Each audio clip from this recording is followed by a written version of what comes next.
बात करते हैं क्वेश्चन नंबर 1 के बारे में। अब अपन सिर्फ एग्जांपल सॉल्व करेंगे based on the correct ordinary differential equation. इसको अगर सॉल्व करो तो क्या लिखा जाएगा, B square minus D minus 2 into Y equals to 0। ये बना उसका ऑक्सिलरी इक्वेशन। ठीक है, यहाँ से आपको क्या करना है, उसके रूट्स पता करना है। माइनस डी इक्वल्स टू 0, इसके रूट्स क्या आ जाएंगे, D minus 2 D plus 1। Multiplication चाहिए अपन को, क्या मल्टीप्लिकेशन चाहिए अपन को -2, और समेशन है एडिशन कितना, मतलब समेशन ये सब्सट्रैक्शन कितना चाहिए अपन को, -1 चाहिए। ठीक है, तो बस -2 और +1 अगर भी देखो, क्या बोल रहा हूँ मैं, -2 एंड +1 अगर देखो तो इन दोनों का प्रोडक्ट अगर देखा जाए तो -2, इन दोनों का एडिशन देखा जाए तो -1। ठीक है, ये तो चाहिए मुझे, क्या बोल रहा हूँ मैं, यही तो चाहिए मुझे। ठीक है, तो ये आपके पास ये आ जाएगा इसके। ठीक है भाई, बात समझ में आएगी। इसको अगर देखो तो डी की वैल्यूज क्या है, D is equals to 2 and -1। ठीक है, तो अगर मैं इसका कॉम्प्लीमेंट्री फंक्शन लिखूँ तो लिखा जाएगा, हाँ देखो दोनों कैसे अनइक्वल है और कैसे रियल है, तो बन जाएगा c1 इंटू ई का power 2x plus c2 into E का पावर -x। ठीक है, ये आ जाएगा इसका सॉल्यूशन। ठीक है, बात करते हैं नेक्स्ट क्वेश्चन के बारे में। नेक्स्ट क्वेश्चन जो दिया आपके पास, क्या देखा, देखो ये भी बहुत बढ़िया क्वेश्चन है। डायरेक्ट में उसको डायरेक्ट मतलब ऐसा लिखने की बजाय d2y/dx² minus what y minus y equals to 0 ऐसे लिखने की बजाय मैंने डायरेक्ट उसको ऐसे लिख दिया। दोनों का मतलब सेम ही है, तो इसको अगर लिखा जाए तो d² - 1 इक्वल्स टू 0, तो d is equals to what +-1। D की वैल्यूज कितने बन जाएंगे, +-1। तो इसका कॉम्प्लीमेंट्री फंक्शन क्या आ जाएगा, this is nothing but c1 into E का power x plus c2 into E का पावर x। बस इतना आंसर आ जाएगा उसका। ठीक है, इतना सिंपल तरीके से आपको उसको सॉल्व करना है, बिल्कुल भी कुछ इसमें प्रॉब्लम नहीं। देखिए मैं बात करते हैं नेक्स्ट टॉपिक, उसी नेक्स्ट क्वेश्चन के बारे में। इसका देखो क्या आ जाएगा, इसका भी एकदम सिंपल है। देखो क्या चाहिए, प्रोडक्ट चाहिए अपन को 2 और एडिशनल सब्सट्रैक्शन कितना चाहिए 3, तो हो जाएगा 2 and 1। तो देखो क्या बन जाएगा, 2 + 1 d + 1 एंड d + 2। ठीक है, तो d is equals to -1 and -1। ठीक है, 2 आ जाएगा आपके पास, मतलब दोनों के सेम इक्वल रियल है। c1 इंटू ई का power -x plus c2 into E का power -2x, this is equals to what, complementary function. ये क्या है आपके पास, कॉम्प्लीमेंट्री फंक्शन आ रहा है। सिमिलरली अगर मैं इसकी बात करूँ तो देखो यहाँ से पता चल जाएगा d² + 1 equals to 0, d² is equals to what, -1 and d is equals to -1 को क्या लिखा जाता है, i लिखा जाएगा। तो ये इस तरीके से d is equals to what, +-i। तो d का वैल्यू कितना बन जाएगा, +-i।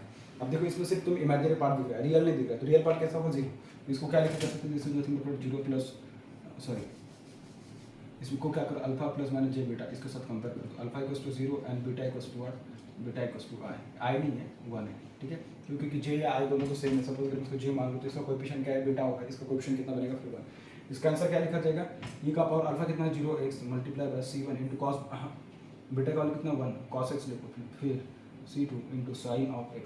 बस यही आंसर आ जाएगा उसका। इतना सिंपल तरीके से उसको लिखना। तो this is nothing but what, complementary function for the what given function. इस तरीके से आपको लिखना है। ठीक है, बात समझ में आ गई, बहुत बढ़िया। अब अपन क्या करते हैं ना, देखिए बात करते हैं क्वेश्चन, ये वाला जो क्वेश्चन है आपके पास, इस क्वेश्चन के बारे में बात करते हैं, और फिर बाद में ये वाला क्वेश्चन है आपके पास। 2 क्वेश्चन है, this is 1 this is question 1 सम और क्वेश्चन 2। ठीक है, इक्वल्स टू 0 ऐसा नहीं। सबसे पहले इसको लिखो, यहाँ पे क्या बन जाएगा, d - 1 का cube into Y equals to 0, इसको हम d - 1, इसको 3 बार लिख लो, d - 1 इक्वल्स टू 0। इस तरीके से लिखा तो भी चलेगा, डायरेक्ट भी लिखा तो भी चलेगा।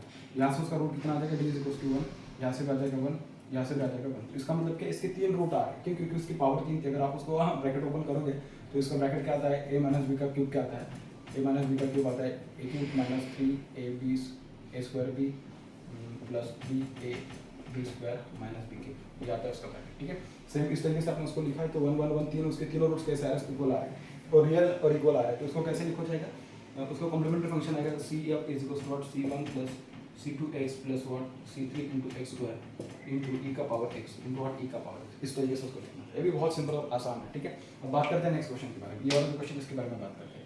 इसको अगर लिखा जाए तो देखो, इसको क्या लिखा जा सकता है, d - 2 का square into d + 1 equals to 0 into what, d + 1 equals to 0। ठीक है, तो यहाँ से देखो क्या आ जाएगा आपके पास, d इज इक्वल्स टू 2, यहाँ से आ जाएगा 2 2, क्योंकि डबल है ना, इसको आप चाहे तो ऐसा भी लिखो, d - 2 इंटू d + 1। ठीक है, तो यहाँ से आ जाएगा -2, यहाँ से आ जाएगा यहाँ से आ जाएगा +2 और यहाँ से आ जाएगा d + 1 इक्वल्स टू -1। तो देखिए 2 रूट्स कैसे इक्वल है, तीसरा कैसा अनइक्वल है, क्योंकि 2 रूट्स अगर इक्वल है तो c1 plus c2x into E का power 2ax plus c3 into E का पावर -x। ये बन जाएगा आपके पास कॉम्प्लीमेंट्री फंक्शन। क्या बन जाएगा, कॉम्प्लीमेंट्री फंक्शन। और यही तो चाहिए अपन को। तो इस तरीके से आप ऐसे क्वेश्चंस को सॉल्व कर सकते हो, इसमें डिफिकल्ट कुछ भी नहीं, बहुत आसान है। बस सिंपल तरीके से आपको चीज़ों को याद रखते आना चाहिए। ठीक है भाई, ओके, बहुत बढ़िया। अब देखिए बात करते हैं भाई इसी क्वेश्चन के नेक्स्ट टॉपिक के बारे में। अब देखिए उसमें क्या करना है अपन को, जो ऑप्शन दिया है इस क्वेश्चन को देखो कैसे लिखा जा सकता है। इसकी अगर मैं बात करूँ तो देखो इसको क्या लिखा जाएगा, dq + 4d इक्वल्स टू 0। तो यहाँ से d को कॉमन ले लो, D square plus four equals to zero, इस तरीके से D into D square plus four इस तरीके से है। तो डी से देखो इक्वल्स टू जीरो, तो डी का वैल्यू क्या आ जाएगा, इसका वैल्यू आ जाएगा जीरो, और इसके क्या आ जाएगा D square is equals to minus four, D is equals to what plus minus two I, क्या आ जाएगा प्लस माइनस टू आई। इस तरीके से आ रहा है आपके पास वही वैल्यूज, क्या बोल रहा हूँ मैं, इस तरीके से वैल्यूज आ रहे हैं आपके पास। ठीक है, इसमें बहुत कोई दिक्कत बिल्कुल नहीं। ठीक है, ये तो बहुत ही आसान है। ठीक है, तो इसके जो दो वैल्यूज आए, तीन वैल्यूज आए, कैसे आया उसकी वैल्यूज, एक आ रहा है जीरो प्लस टू आई माइनस टू आई, इस तरीके से आ रहा है आपके पास। ठीक है, इसको कॉम्प्लीमेंट्री फंक्शन क्या लिखा जाए, complementary function is equal to, ये देखो क्या बता रहा है रियल एंड इमेजिनरी, कैसे इमेजिनरी। ठीक है, इसमें रियल पार्ट जीरो, तो कैसे लिखा जाएगा e का power zero X C one लिखो यहाँ पे पहले, complementary function is equal to C one into E का पावर जीरो एक्स प्लस, देखो इसका इमेजिनरी पार्ट है और रियल पार्ट जीरो, तो क्या लिखोगे e का power zero X into C two cos of 2x plus c3 sin of 2x plus what c3 sin of 2x। तो इतना सिंपल तरीके से आपको उसको लिखना था, ये भी बहुत आसान था, बस आपको समझ में आना चाहिए था कि उसको कैसे लिखना चाहिए।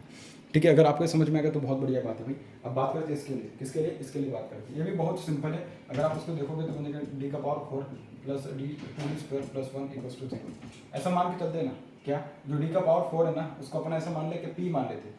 देखो क्या लिखते हैं अपन, p is equals to D square, ऐसा लिखते हैं। अगर ऐसा लिखूंगा तो देखो p स्क्वायर करूंगा तो डी का पावर फोर हो जाएगा, क्या हो जाएगा डी का पावर फोर। इसका मतलब कि जहाँ पे डी की पावर फोर है वहाँ पे मैं p स्क्वायर लिखता हूँ, तो क्या बन जाएगा p square plus two P plus one equals to zero.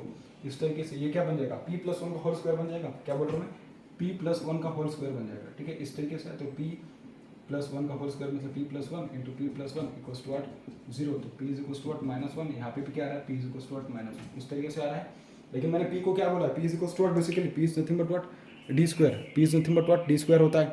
तो यहाँ से अपन लिखते हैं उसको, फिर मैं इसको रब कर देता हूँ, बाकी का जो मुझे जरूरत नहीं है, देखो यहाँ पे लिखते हैं अपन उसको, तो इसको भी हटा देता हूँ मैं। ठीक है, इसकी कोई जरूरत नहीं है। तो देखो ये क्या लिखा है अपन ने, p is equals to what minus one and minus one. देखिए लेकिन but p is equals to what D square, तो p की जगह पे डी स्क्वायर पुट करो तो D square is equals to what minus one, D square is equals to what minus one. तो क्या लिखोगे यहाँ से, d is equals to what plus minus i लिखोगे। ठीक है ना, प्लस माइनस i, क्योंकि इसको क्या लिख सकते हो आप, i का स्क्वायर मल्टीप्लाई बाय वन ऐसा लिख सकते हो। तो इसका अंडर रूट लोगे तो i square is equals to what minus one, और ये तो वन ही आएगा, under root of one is one. ठीक है, तो इसका भी आ जाएगा प्लस माइनस वन। ठीक है, इसका मतलब कि आपके पास देखो एक प्लस i आ रहा है, दूसरा भी प्लस i आ रहा है, सिमिलर एक माइनस i आ रहा है और दूसरा भी माइनस i आ रहा है। इस तरीके के वैल्यूज आपके पास आ रहे हैं, तो इसको कैसे लिखा जाएगा, जिस तरीके से मैंने बताया, देखिए रियल एंड रिपीटेड रूट्स आ रहे हैं, sorry imaginary and repeated roots आ रहे हैं। मैंने इसके लिए तुम्हें सिंपल शॉर्टकट बताया था कैसे लिखा जाएगा। ये आ जाएगा आपके पास क्या, e का power zero X into C one plus C two X into cos of X plus C three plus C four X into sine of X. ठीक है, ये इतना सिंपल तरीके से इसको लिखना था। ये भी वही है जो इसके पहले हमने जैसे सॉल्व किया था। ये बन जाएगा आपके पास क्या, कॉम्प्लीमेंट्री फंक्शन। ये क्या बन जाएगा आपके पास, कॉम्प्लीमेंट्री फंक्शन। देखिए कॉम्प्लीमेंट्री फंक्शन के ऊपर अपने बहुत सारे एग्जांपल सॉल्व किए और सभी का बेसिकली अगर मतलब देखा जाए तो लगभग सारे क्वेश्चन सेम ही है, मतलब कि बस थोड़ा थोड़ा इसमें चेंज है। बस आपको क्वाड्रेटिक इक्वेशन सॉल्व करते आनी चाहिए। नहीं भी आ रही तो मेरे हिसाब से आपके पास कैलकुलेटर दिया होगा, कैलकुलेटर से आप उसको बता करोगे तो भी आप उसको आसानी से बता दोगे। ठीक है, अब बात करते हैं अपन इसी का मॉडिफाइड वर्जन जो होगा ऑर्डिनरी डिफरेंशियल इक्वेशन का जो सेकंड पार्ट होगा, पर्टिकुलर इंटीग्रल। क्वेश्चन में तुम्हें वो दोनों पार्ट सीएफ भी पूछेगा और पीआई भी पूछेगा। ठीक है, तो अपन सीएफ निकालना भी सीखे, अब अपन पीएफ निकालना सीखते हैं। ठीक है, पीआई सॉरी नॉट पीएफ।